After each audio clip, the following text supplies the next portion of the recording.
Panevėžio fotografijos galerijoje slavų šalių kultūros pažinimui skirto mėnesio rugsėjo išvakarėse atidaryta viena gausiausių čia pastaruoju metu eksponuotų ekspozicijų, pavadinta irgi talpiai «Mytiščių žemė pro fotoobjektyvą».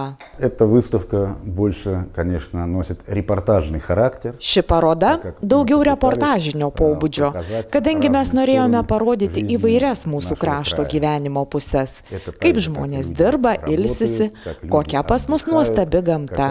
Mytiščiai ne veltui vadinami Pamaskvės Šveicarija, kadangi pas mus 5 tvenkiniai, unikalus nacionalinis parkas Briedžių sala, kuriame unikaliausia gamta, unikaliausias gyvūnijos ir augalijos pasaulis. Уникальнейшая природа, уникальный животный мир, уникальный мир растений.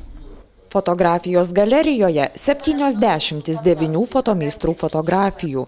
Fotomenininkai rodo ne pavienius darbus, bet išbaigtus skirtingus žanrinius ciklus.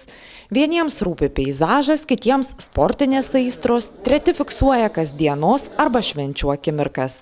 Tiesa, tai pirmoji miesto vakarų Rusijoje, Mytiščių, su kuriuo Panevėžį sieja ilgametės partnerystės saitai fotomeistrų paroda. Я надеюсь, что впоследствии мы будем иметь обмен такими выставками. Aš tikiuosi, kad mes keisimės parodomis. Pradėjome nuo retrospektyvios, bendros, bet manau, bus ir autorinių. Arba 2-3 tokios nedidelės kūrybinės sąjungos meistrų. Nes būna, jog mūsiškiai Sokolovas ir Luganskis dažnai pasirodo kartu. Фотохудожники, вот как у нас Соколов и Луганский, они часто выступают вместе. Kadangi Mytiščiai dar neturi atskiros fotografijos galerijos, o miesto vadovai pažadėjo artimiausiu metu pastatyti fotomenininkų namus, todėl iš anksto džiaugiamasi. Panevėžiečiai fotografai su savaisiais kūriniais taps laukiamiausiais svečiais.